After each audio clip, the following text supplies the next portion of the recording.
The face of depression doesn't always look depressing. How do I know?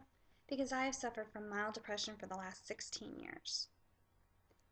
How many people do you know that are suffering from depression? The answer might surprise you. The CDC says that 1 in 10 U.S. adults suffers from depression. That's 10% of the American population. Today, I want to talk to you about depression, some of the symptoms, and possible treatments. So what is depression? Generally, depression is a state of prolonged sadness and hopelessness, lasting 2 weeks or longer. There are varying degrees of severity when you're talking about depression, from very mild to dangerous, you need to be hospitalized. According to Psych Central, 44% of American college students reported feeling symptoms of depression. That's a lot. That's nearly half of America's college students.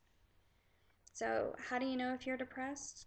Well, if you've never been depressed, you may not know, because it doesn't always look depressing, even though the infomercials on TV would lead you to believe that it does. WebMD says you only need to have 5 of a long list of symptoms daily for 2 weeks to be considered depressed. And that includes being depressed, particularly in the morning, fatigue or loss of energy almost every day, feelings of worthlessness or guilt every day, impaired concentration and decisiveness, insomnia or hypersomnia. You could have markedly diminished interest or pleasure in activities you once enjoyed, recurring thoughts of death, suicide, and not just fearing death, but becoming obsessed with your death, somebody else's death. It doesn't matter. Another symptom is a sense of restlessness or being slowed down, and significant weight loss or weight gain.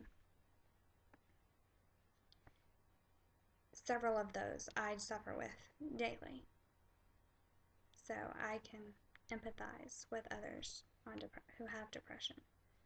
How do you treat it? Most doctors are quick to dole out that medication, because those are very effective for major depression, according to the Mayo Clinic. But Prevention.com says that diet and exercise, talk therapy are the best if you just have mild depression, because sometimes it really is just your diet and your exercise, or lack thereof, that you need to change. As of right now, there's no hardcore way to prevent depression. Thanks to genetics, you can be predisposed to it, like me. Or life in general just sometimes kicks you when you're down. But if you recognize the signs in yourself or your loved ones, you can make the road to recovery a lot shorter and a lot less painful.